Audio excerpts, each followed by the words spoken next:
முறையில் உருதிலே அழகான கீதம் படித்தார்கள். ஹசரத் அவர்களுக்கும் எல்லா விதமான நலவுகளையும் அல்லாஹ் தந்தல் புரிவானாக. அடுத்தபடியாக இந்த உத்தம நபியின் உதய தின விழாவை குறித்து நம்முடைய கல்லூரியின் பேராசிரியர்கள் 3 நபர்கள் உங்களுக்கு முன்னால் பேச இருக்கிறார்கள். அதிலே ஆரம்பமாக நாதிரா பிரிவினுடைய ஆசிரியர் மௌலானா மௌலவி அல் ஹாஃபில் எஸ் சையது சுல்தான் சாதி ஃபாசில் அவர்கள் உங்களுக்கு முன்னால் உத்தம நபியின் உதய தின விழாவை குறித்து உரை நிகழ்த்துவார்கள்.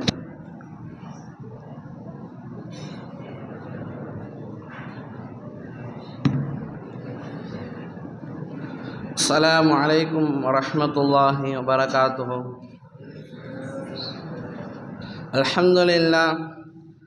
அல்ஹம்துலில்லாஹி ரப்பில் ஆலமீன். வஸ்ஸலாத்து வஸ்ஸலாமு அலா ரசூலிஹி ஹாத்தமின் நபிய்யீன் வ அலா ஆலிஹி த்தய்யிபீன வ அஸ்ஹாபிஹி த்தாஹிரீன் வல் முஃமினீன வல் முஸ்லிமீன குல்லிஹிம் அஜ்மஈன். அம்மா பஅத். فقد قال الله تعالى في كلامه القديم والفرقان الحميد: فأعوذ بالله من الشيطان الرجيم. بسم الله الرحمن الرحيم. النبي أولى بالمؤمنين من أنفسهم وأزواجهم أمهاتهم. وقال النبي صلى الله عليه وسلم: لا يؤمن أحدكم حتى أكون أحب إليه من والده وولده والناس أجمعين. أو كما قال عليه الصلاة والسلام. الصلاة والسلام عليك يا حبيب الله. الصلاة والسلام عليك يا رسول الله. الصلاة والسلام عليك يا نبي الله. கண்ணியத்திற்கும் மதிப்பிற்குரிய இந்த விழாவை திறம்பட நடாத்தி கொண்டிருக்கும் ஹஸ்ரத் அவர்களே மற்றும் இந்த விழாவிலே சிறப்புரையை பயான்களை கவனிக்க இருக்கும் நமது மாணவ கண்மணிகளே, உங்களுடைய அனைவருக்கும் ஆரம்பமான அஸ்ஸலாமு அலைக்கும் என்கின்ற இஸ்லாத்தின் காணிக்கையாக ஆரம்பிக்கின்றேன். அஸ்ஸலாமு அலைக்கும் வரஹ்மத்துல்லாஹி வபரகாத்துஹு.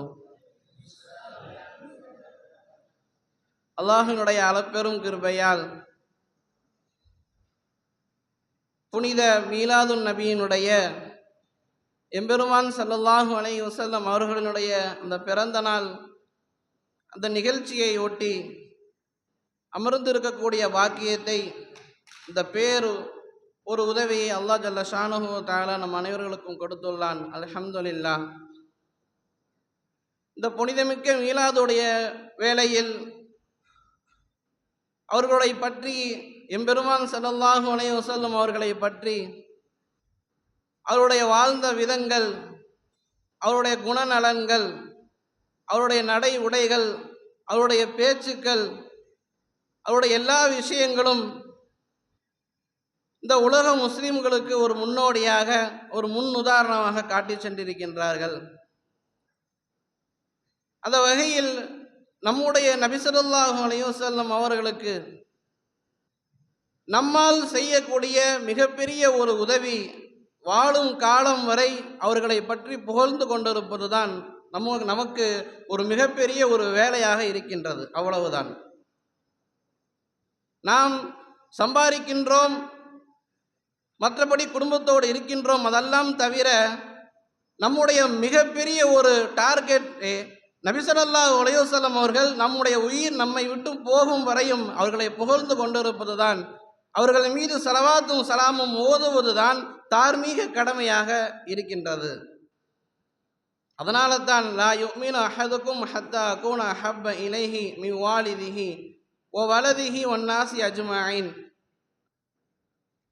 ஒரு முஃமின் எப்பொழுது பரிபூர்ண முஃமினாக மாறுவார் என்றால், அவருடைய தாய் தந்தையரை விடவும், அவருடைய மனைவி மக்களை விடவும், அவருடைய குடும்பத்தார்களை விடவும், மற்ற அனைவர்களையும் விட யார் நபியின் மீது அதிகமாக அன்பும் நேசமும் பாசமும் கொள்வாரோ அப்பொழுதுதான் அவருடைய உயிரை விடவும் யார் பாசமும் நேசமும் நபியின் மீது வைப்பாரோ அப்பொழுதுதான் ஒரு பரிபூர்ண முஃமின் என்பதாக நாம் ஹதீஸ் ஷரீஃபிலே காண்கின்றோம்.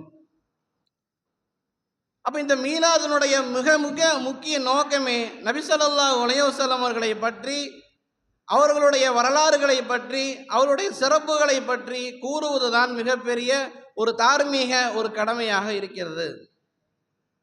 அல்லாஹ் ஜல்ல ஷானுஹு வ தஆலா அந்த உலகத்தில் எத்தனையோ மனிதர்களை அனுப்பியுள்ளான். நம்முடைய வரலாறுகளிலே எத்தனையோ தலைவர்கள் வந்திருக்கின்றார்கள், எத்தனையோ கதையாசிரியர்கள் வந்திருக்கின்றார்கள், எத்தனையோ எழுத்தாளர்கள் தன்னுடைய படைப்பால் இந்த உலகத்தை ஆண்டு கொண்டிருக்கின்றார்கள். எழுச்சிமிக்க போராட்டங்களை நடத்திய தலைவர்கள் எல்லாம் இந்த உலகத்திற்கு வந்திருக்கின்றார்கள். சொல்லப்போனால் இந்த வரலாறு ஒவ்வொரு மனிதருடைய வாழ்க்கையிலும் மிகப்பெரிய ஒரு வெற்றியை கொடுத்துள்ளது. எத்தனையோ நபர்கள் இந்த வரலாற்றிலே கால் பதித்து சென்று, இடம் பதித்து சென்று தங்களுடைய பெயரை அவர்கள் மறைந்ததற்கு பின்னாலும் இந்த வரலாற்றிலே நிலைநிறுத்தும் அளவிற்கு அவருடைய தியாகங்களை செய்திருக்கின்றார்கள். ஆனால் எல்லா தியாகத்தையும் விட எல்லா தலைவர்களினுடைய எத்தனையோ தலைவர்கள் தன் மண்ணுக்காக வேண்டி போராடி இருக்கின்றார்கள், மொழிக்காக வேண்டி போராடி இருக்கின்றார்கள், தன்னுடைய உரிமைகளுக்காக வேண்டி போராடி இருக்கின்றார்கள். எத்தனையோ வரலாறுகளை இந்த சமுதாயம் கண்டிருக்கின்றது. ஆனால் அதை விட மிக மிக ஒரு சிறப்பாக தன்னுடைய குணங்களால், தன்னுடைய பேச்சுக்களால், தன்னுடைய பார்வைகளால் எதிரிகளை கூட பயமுறுத்தாட்டக்கூடிய அப்படி ஒரு எம்பெருமான் ஸல்லல்லாஹு அலைஹி வஸல்லம் அவர்கள், அவருடைய புகழைத்தான் நாம் பாட வேண்டும். அவர்களின் மீது நேசம் வைப்பது, அவர்களின் மீது பாசம் வைப்புதான் ஒரு முஃமினுடைய ஒரு தார்மீக ஒரு கடமையாக இருக்கின்றது. நம்ம அத்தா அம்மா மேலே பாசம் இருக்கணும், கண்டிப்பாக இருக்கணும். நம்முடைய மனைவி மக்கள் மேலே பாசம் கண்டிப்பாக இருக்கணும். நம்முடைய குழந்தைகள் மீது பாசம் கண்டிப்பாக இருக்கணும். எல்லாவற்றையும் விட நம்முடைய நபி ஸல்லல்லாஹு அலைஹி வஸல்லம் அவர்களின் மீது தான் உண்மையான பாசம். அதுதான். அப்படி இருக்கும் பட்சத்தில் தான் நம்முடைய அந்த தொழுகை, அந்த இபாதத், அந்த வணக்க வழிபாடுகள் எல்லாம் பரிபூர்ணமாக ஆகும். வெறும் தொழுதுட்டா மட்டும், வெறும் நோன்பு வச்சுட்டா மட்டும் நம்முடைய அமல்கள் பரிபூர்ணமாக ஆகவே ஆகாது. ஹஜ்ரத் அலி ரலியல்லாஹு தஆலா அவங்கள்ட்ட ஒருத்தர் கேட்குறாங்க, நீங்கள் நபி ஸல்லல்லாஹு அலைஹி வஸல்லம் எந்த அளவிற்கு பிரியம் வச்சுருந்தீங்க, எந்த அளவிற்கு பாசம் வச்சுருந்தீங்க? அவங்க சொல்கிறாங்களாம், நாங்கள் என்னுடைய தாய் தந்தையரை விடவும், என்னுடைய மனைவி மக்களை விடவும், சொல்லப்போனால் எங்களுக்கு கடுமையான தாகம், தண்ணீர் தாகம் இருக்கின்றது. அந்த நேரத்தில் ஒரு ஜில் தண்ணியை குடிக்கிறத விடவும் நபி ஸல்லல்லாஹு அலைஹி வஸல்லம் நாங்கள் ரொம்ப அன்பு பாசங்கள் வைத்திருந்தோம் என்று ஹஜ்ரத் அலி ரலியல்லாஹு தஆலா கூறி காட்டுகின்றார். இன்னொரு நேரத்தில் நபி ஸல்லல்லாஹு அலைஹி வஸல்லம் சஹாபாக்களோடு உட்கார்ந்துருக்கக்கூடிய நேரத்தில் ஹஜ்ரத் உமர் இப்னுல் ஹத்தாப் ரலியல்லாஹு தஆலா அவங்க சொல்கிறாங்க, யா ரசூலல்லாஹ், என் உயிரை தவிர மற்ற எல்லாவற்றையும் விட நான் உங்கள் மீது அதிகமாக பாசம் வைக்கின்றேன் அப்படின்னு சொன்னப்போ, உமரே, இப்போ உங்களோட ஈமான் இன்னும் பரிபூர்ணமாக ஆகலை அப்படின்னு சொல்கிறாங்க. உங்கள் உயிரை விட எப்பொழுது என் மீது நீங்கள் அதிகம் பாசமும் நேசம் வைப்பீர்களோ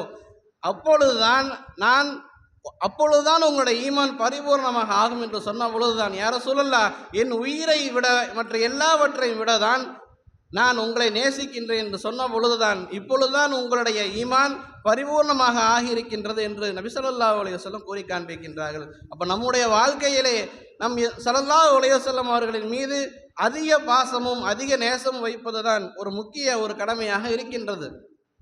முன்னோர்களான சஹாபாக்களுடைய வரலாறுகளை பார்க்கின்றோம். தன்னுடைய குடும்பத்தை இழந்தாலும், தன்னுடைய சொந்தங்களை இழந்தாலும் நபியின் மீது அந்த பாசங்கள் நேசங்களும் குறையவில்லை. உஹது போர்க்களத்தில் மிக மிக ஒரு முக்கியமான ஒரு கடுமையான ஒரு சூழ்நிலை. நபி ஸல்லல்லாஹு அலைஹி வஸல்லம் அவர்கள் வஃபாத்தாகி விட்டார்கள் என்கின்ற ஒரு வதந்தி ஒன்று பரவுது. நிறைய பேர் நபி ஸல்லல்லாஹு அலைஹி வஸல்லம் காணா, என்னாச்சு, அவங்க உயிருக்கு என்ன ஆச்சு, நான் அவங்கள பார்க்கணுமே அப்படிங்கிற எல்லாம் தேடிக்கொண்டு இருக்கின்ற நேரத்தில் ஒரு பெண் தன்னுடைய தாய் தந்தையரை இழந்து விட்டார், தன்னுடைய மகனை இழந்து விட்டார், தன்னுடைய கணவனை இழந்து விட்டார். எல்லாவற்றையும் இழந்துட்டு யாரையுமே தேடாமல் நபி ஸல்லல்லாஹு அலைஹி வஸல்லம் அவங்கள நான் பார்க்கணுமே அப்படின்ட்டு முதல் வேலையாக தேடி போகிறாங்க. சஹாபாக்கள்லாம் சொல்கிறாங்க, இந்த நபி ஸல்லல்லாஹு அலைஹி வஸல்லம் இங்கே தான் இருக்காங்க, போய் பாருங்கள்.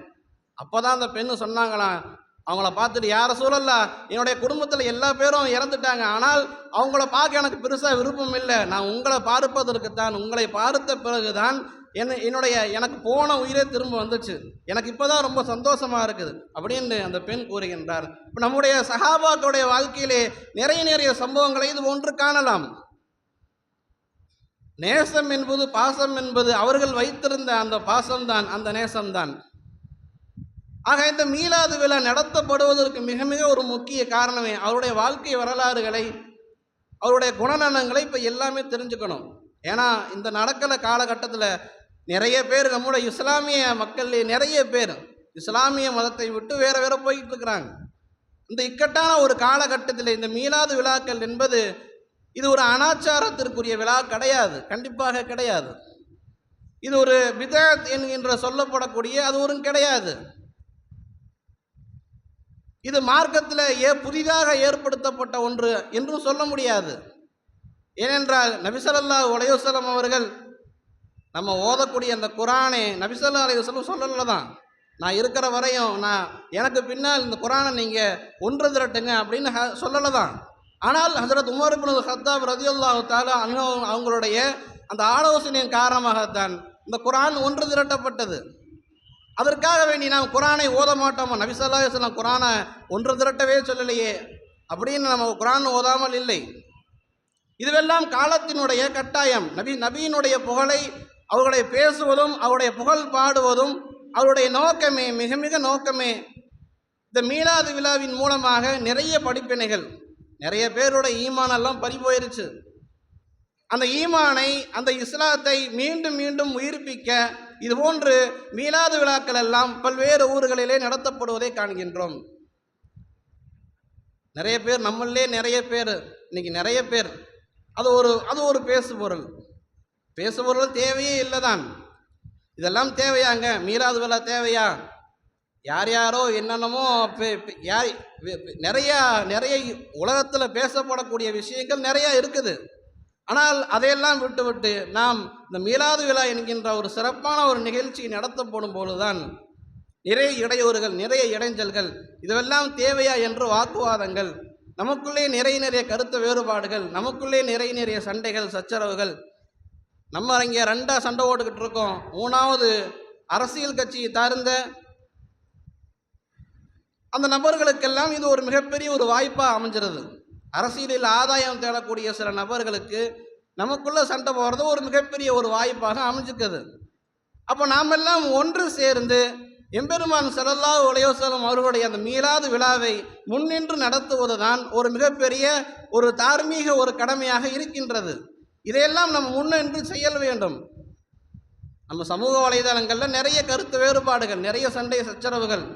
கரெக்டாக இந்த மீலாது விழா வந்துட்டா தான் நிறைய பேர் தன்னுடைய சமூக வலைதளங்களில் அன்இன்ஸ்டாலே பண்ணியிருந்தாலும் இன்ஸ்டால் பண்ணிட்டு உள்ளே வர்றது, நேராக உள்ளே வந்து எங்கெங்கெல்லாம் அந்த பதிவு போட்டிருக்கோ அதனுடைய கமெண்ட்டு கீழே இதெல்லாம் உனக்கு தேவையா, நபி ஸல்லல்லாஹு அலைஹி வஸல்லம் சொன்னாங்களா அப்படின்னு நிறைய வாக்குவாதங்கள், நிறைய கருத்து வேறுபாடுகள், நிறைய சண்டை சச்சரவுகள். அப்போ இதில் தவறு ஒன்றும் கிடையாது. நபி ஸல்லல்லாஹு அலைஹி வஸல்லம் அவர்களின் மீது நாம் புகழ்தான் பாடுகின்றோம். இன்னல்லாஹ வ மலாயிகத்துஹு யுஸல்லூன அலன் நபிய்யி யா அய்யுஹல்லதீன ஆமனூ ஸல்லூ அலைஹி வஸல்லிமு தஸ்லீமா. அல்லாஹ்வும் மலக்குமார்களும் ஸலவாத்தும் ஸலாமும் கூறுகின்றான், நீங்களும் சொல்லுங்க அப்படின்னு அல்லாஹ் ஜல்ல ஷானுஹு வ தஆலா தன்னுடைய அருள்மறையாம் திருக்குரானிலே கூறி காட்டுகின்றான். அவர்கள் மீது ஸலவாத்தும் ஸலாமும் மோதணும், அவர்கள் மீதும் நாம் புகழ் பாட வேண்டும். அதற்கு மிக காரணமானவர்கள் நம்முடைய உம்மத்து தான், வேற யாரும் வரமாட்டாங்க. மூசா அலைஹிஸ்ஸலாம் உம்மத்து எந்திரிச்சு வந்து நபியை புகழ மாட்டாங்க, அல்ல ஈசா அலைஹிஸ்ஸலாமுடைய உம்மத்தை எந்திரிச்சு வந்து புகழ மாட்டாங்க, அல்லது நூஹ் அலைஹிஸ்ஸலாமுடைய உம்மத்தை எந்திரிச்சு வந்து புகழ மாட்டாங்க. நம்முடைய உம்மத்து நபி ஸல்லல்லாஹு அலைஹி வஸல்லம் உம்மத்து தான் நாம். நமக்காக வேண்டி எத்தனையோ இன்னல்களை, எத்தனையோ கஷ்டங்களை இந்த இஸ்லாத்திற்காக வேண்டி பட்டிருக்கின்றாங்க. எத்தனையோ வேதனைகள், எத்தனையோ தொல்லைகள்.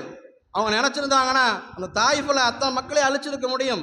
இல்லை பரவாயில்லை, இவங்களுக்கு எதுவுமே தெரியாது, பின்னால் வரக்கூடிய அந்த சமுதாயம் என்னை புரிந்து கொள்வார்கள் என்கின்ற யாராவது ஒரு தலைவர் சொல்ல முடியுமா? யாராவது ஒரு அந்த வரலாற்றிலே இதனுடைய இடம் பதித்த அந்த ஒரு யாராவது சொல்ல முடியுமா? உயிரே போகக்கூடிய ஒரு சூழ்நிலை, யாரும் சொல்ல முடியாது அந்த அளவிற்கு.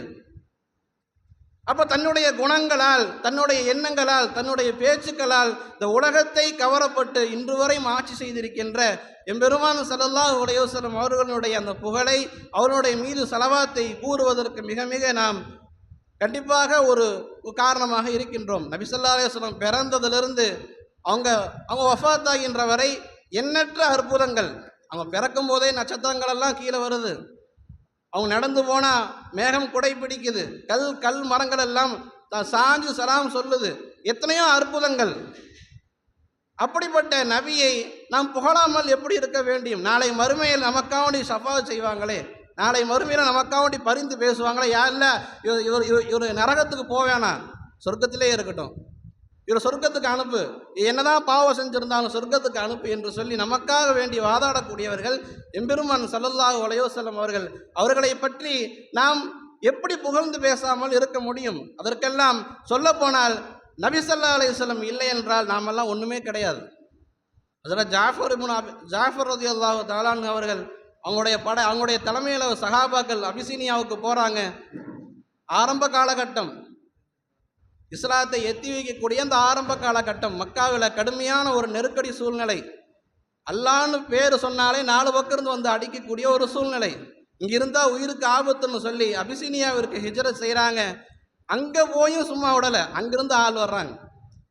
அந்த மன்னர்கிட்ட போய், நஜ்ஜாஷி மன்னர்கிட்ட போய், எங்கள் ஊர்லேருந்து சில முட்டாள்கள் வந்திருக்கிறாங்க. எப்படி சொல்கிறாங்க? சில முட்டாள்கள் வந்திருக்கிறாங்க, அவங்கள எங்கள்கிட்ட ஒப்படைங்க.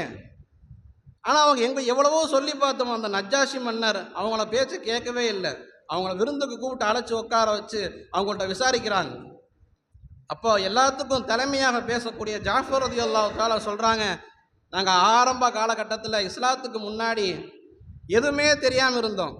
கல்களை வணங்கிட்டு இருந்தோம், இறந்த பிராணிகளை சாப்பிட்டுக்கிட்டு இருந்தோம். எங்களுடைய சொந்தக்காரங்களெல்லாம் சண்டை போட்டு பகைச்சிக்கிட்டோம். எங்களுடைய சின்னவங்களில் நாங்கள் அடித்து பிடுங்கணும். நாங்கள் பெரியவங்களாக இருக்கக்கூடிய நாங்கள் சின்ன பசங்களை, சின்ன ஆளுகளை எல்லாம் அடித்து பிடுங்கி அவங்களுடைய பொருளாதாரங்களெல்லாம் நசுக்கிட்டோம்.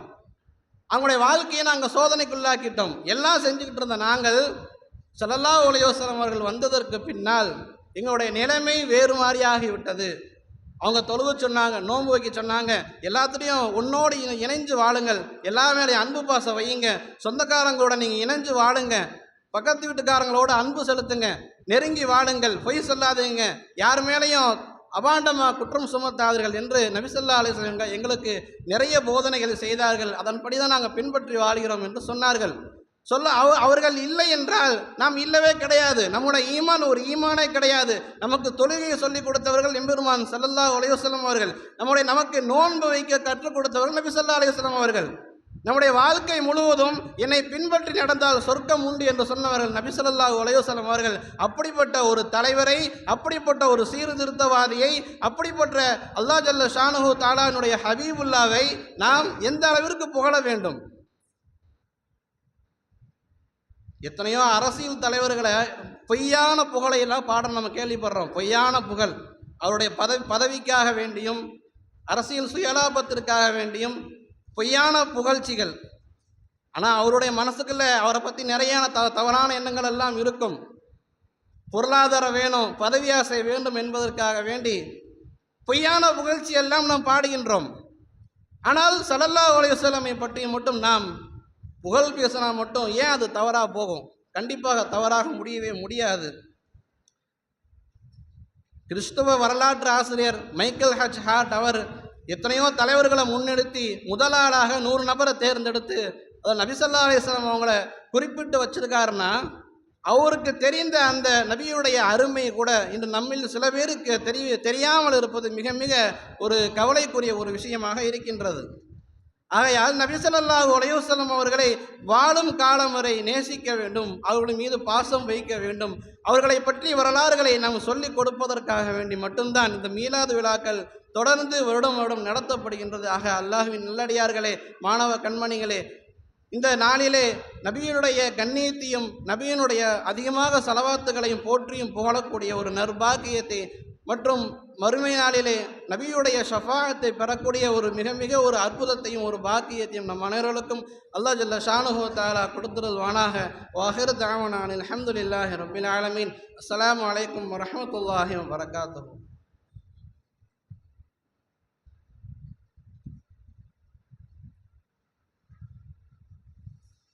ஜஸாக்கல்லாஹு ஹைரன் கதீரா. நம்முடைய ஹஸரத் பிறந்தகை அவர்கள் மீலாது விழாவை குறித்து மிக அருமையான முறையில் நமக்கு மத்தியிலே உரை நிகழ்த்தினார்கள். அல்லாஹ் அவர்களுக்கு எல்லா விதமான நற்பாக்கியங்களையும் தந்தல் புரிவானாக.